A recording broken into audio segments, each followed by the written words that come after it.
Pete Buttigieg went on the Flagrant Bro podcast and spoke to them. And Pete is one of the most effective communicators of the Democratic Party, in my opinion.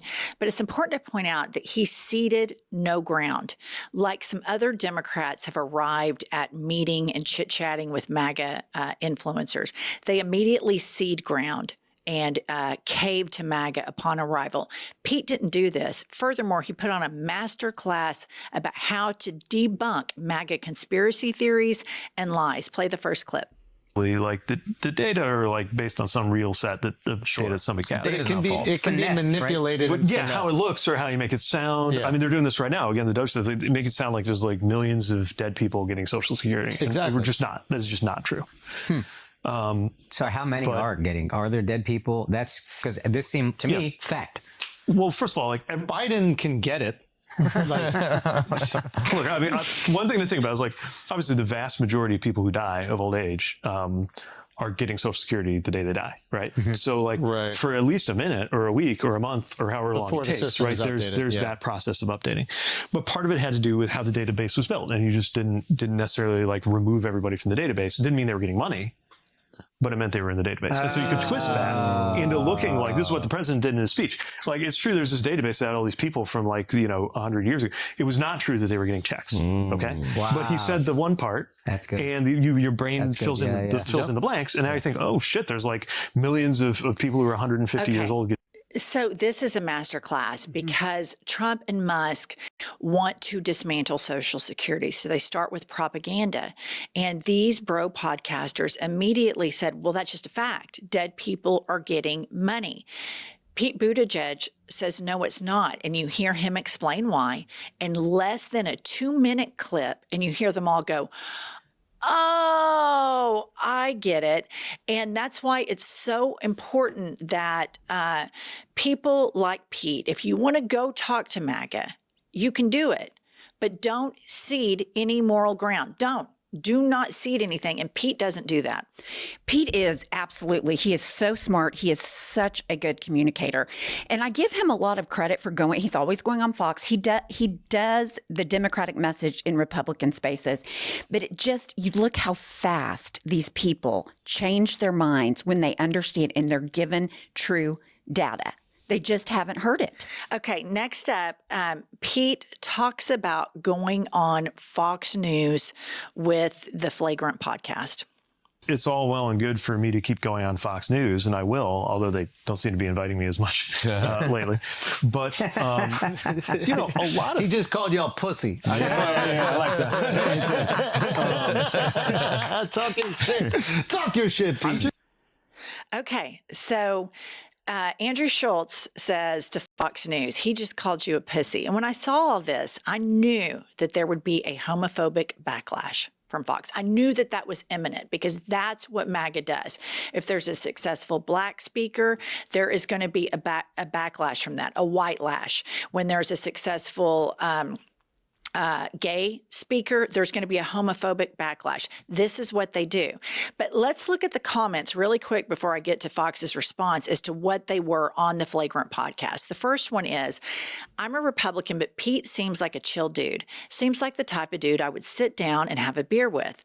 The next one, as a conservative, I see Pete in a complete different light now, very wholesome. And even though our views don't always align, he is a great husband, dad, and representative. And the last one, I voted Trump, but not gonna lie, Pete makes a lot of good points. Well, Fox sees all of that, and they have subbing for Jesse Waters, the wife of the current Secretary of Transportation that replaced Pete Buttigieg, is subbing for Jesse Waters. And this, y'all are just not going to believe. This is on Fox News. Play the first one. And then poor Pete. I mean, Mayor Pete is not exactly the one you send out to get the young bro crowd. I mean, you may as well send Dylan Mulvaney doing a makeup class and hope you can get more guys to watch. It's funny how he thought like growing the beard would somehow change everything. It didn't. Make us forget. Okay, we got to talk about. All right, do you hear that coded homophobia? Growing the beard will somehow change everything. MAGA audience knew exactly what she was talking about because these people have attended churches and schools and Bible studies where the singular sin that they're taught their entire lives is being gay. And they perpetuate this bullshit lie that marriage should only be between a man and a woman.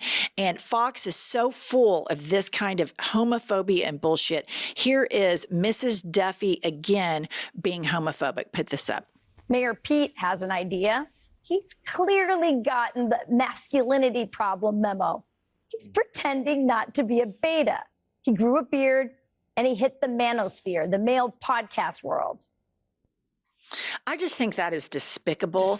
And I think if people sit around and watch that and they feast off that and they like her making fun of somebody because they're gay, and you think that's cute and you think that's fun and you think that's neat and you think that's what you and Jesus do together, I think this is just such a disgusting cancer. It makes me absolutely sick. I will die on this hill. I think Fox News and this homophobia and racism and transphobia is the biggest cancer, and it's produced the ugliest cult imaginable. Well, it has reduced these people to the hypocrites, craven, appetite for cruelty crowd. And here they are, Pete Buttigieg. He's a veteran. He has a Rhodes Scholar. He has every qualification you could want, and they have to pick on him and talk about him being gay because they are dishonest and they are craven people. And let's talk about the contrast between Pete Buttigieg and all of his accolades, which Pumps mentions a Rhodes Scholar, was mayor, secretary of transportation, did a lot of phenomenal, innovative things at the department. And then her husband takes charge. And we played a video, if you go back a month or so, of him running around in his panties, boozing it up, saying a bunch of sexist shit, her husband. Then she has the audacity to get on here and that uses all this beta, all this bullshit, crazy talk. And it is just such emotional stupidity on Fox. You know, you can talk about people having emotional intelligence. Fox News is like the lowest emotional IQ people, all bottom feeding together, that, like, you know, when you tell your kids, if they say, oh, that's gay, you're like, don't say that. There are actually real, you know, gay people and we love them. These people never grew out of that. They never grew out of it. And I think they're just insidious cancers on this country. But here, as she goes on into her reporting, here she is. I thought this was just a weird thing to say. Listen to this. So I can tell you that this is happening anecdotally in my own house. I have Gen Z teenagers, Gen Z early 20s kids, and they're all on these health podcasts. That's who they go to for health advice. They don't go to the doctors, because I just went to see a doctor not too long ago and he told me to eat less meat. Like, what? Like what? Okay. Notice the chyron at the bottom, that Americans are turning away from experts. This is a part of an authoritarian play. This is intentional, and Fox News is complicit in this. And it is the dismantling of expertise. And that's why you have her husband, who's not qualified to be the Secretary of Transportation. That's why you have Pete Hegseth, who's not qualified to be the Secretary of Defense. That's why you have Donald Trump, who's really not qualified to be President of the United States. And they're going after Harvard. They're going after all of the departments that had experts that were trying to find cures for cancer and cures for diseases. They are dismantling expertise because authoritarians want an ignorant electorate, because they know that the biggest kryptonite to fascism is education, critical thought, critical thinking. And that's why evangelical Christians fall prey to this authoritarian cult so easily, because they have been primed to judge. And they feel like, from a very young age, if they critically think, then that is sin and they're going to go to hell. So that's why they filter into this thing so easily. Next up, I want to leave you all with Ben Meiselas interviewing Gavin Newsom. And I have some thoughts on this, and this is why I included this. I'm mad at Gavin Newsom, not personally, but when it comes to his political career, that when he sat down with these right-wing bro podcasters, that he ceded some moral causes. I think that is weakness. And you see that Pete Buttigieg didn't cede anything. If anything, he showed a lot of people that listen to these bro podcasts, look, I have a husband and we have kids and we are, good people. And then they're kind of like, yeah, why am I so wound up about gay stuff? It kind of got them out of their hate cycle in their brain. Well, Gavin Newsom, he ceded some ground. But he has an important message that he made to Ben Meiselas. And this is something that I've been talking about a lot on the podcast, that I think Democrats need to talk about the success of blue states and how they are the economic centers of the United States economy. No state is better at this than California. So as we move forward as a party, and everybody that opposes fascism, we can walk and chew gum. We can be mad at Gavin for sitting down with Steve Bannon. But when he has a good point, we need to platform them, because it's going to take all of us coming together. Like, I personally didn't like it when Kamala Harris ran around with Liz Cheney. It was insulting to my intelligence, and I thought Liz Cheney to be a propagandist regarding abortion issues. And so, but this clip right here, I thought this was really good. And this is where Gavin Newsom is at his best. And I hope that other Democrats pick up this message. Play the clip. Governor, California just passed Japan as the fourth largest economy in the world, which of course sounds like a big deal. You posted about it. Why is this just an important thing for us to all, recognize, more broadly, geopolitically? Well, it's a point of pride. I mean, it's a big blue state with $4.1 trillion a year economic output. We're 14% of the GDP in the United States of America, 50% more than the next big state. But I also want people to understand that this is a donor state. In 2023, Californians contributed $83.1 billion more than we received from the federal government. And by the way, for your viewers, they may be interested in this. That state, Texas, took $71.1 billion more than they provided the federal government. Okay, California, right 83. This is a super important message, whether you're pissed at Gavin Newsom or not. It's going to take all of us on the left or that are in the center collaborating together to defeat this massive right-wing media echo chamber. And that is so important. California contributes more federally, way more than it takes.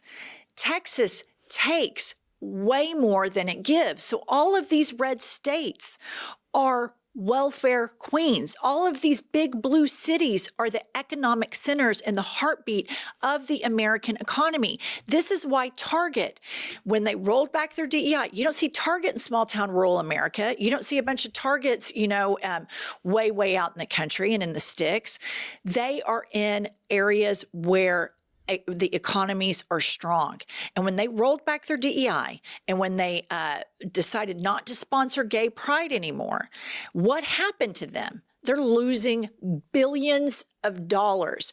And so I hope that as we roll along, we can have conversations with power players in the Democratic Party and have a reckoning regarding that we shouldn't cede on anything. And I hope that Gavin Newsom learned a lesson from what Pete Buttigieg did, because I'll just tell you personally, I remember the first time I ever saw Gavin Newsom.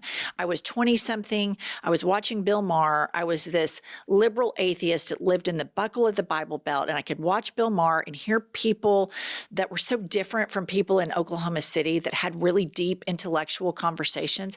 And he was so young and good looking, and he was the mayor of San Francisco, and he spoke so beautifully about gay rights. And he spoke so beautifully about the Pride Parade. And so I just implore Gavin Newsom to find that back in him again, because what people don't like is when you're inauthentic. And it felt very inauthentic when you sat down with Charlie Kirk and when you sat down with Steve Bannon. Can you sit down with them? Yeah, you 100% can sit down with them, but you don't cede anything morally. You don't take the most vulnerable in our society and throw them under the bus. Also, a group of people that you have fought for from the very inception of your career, people who poured into you for believing in them. And so I hope that you can rectify it, because this message that you just made is powerful, and it is something that the Democratic Party has not messaged, and it needs so desperately to be messaged, that these red states and these red state policies and these red cities are bottom feeder, welfare queens, suckers off of the rich ones, and that is not messaged, and it is a counter message to the Fox News propaganda machine that tries to deride blue cities and tries to deride blue states. And I think you're a great messenger of this. I hope you can atone for throwing the trans community under the bus, because you don't have to do that, Gavin. Nobody's mad that you sat down with those people. We're mad that when you arrived at the table, that you seeded something that I used to really look up to you for. I thought, wow, a good-looking white straight man can be so comfortable supporting gay rights. I thought it was amazing. And so I hope that you can find your way back to that, because I think your message is important. I think your leadership in California is important. You've been on our podcast before. I think you're charming as hell. I think you could win a national race, but don't cede the most marginalized people in our communities. That's not who you are. That's not who America is. Okay, please subscribe to our channel, and we'll see you all later.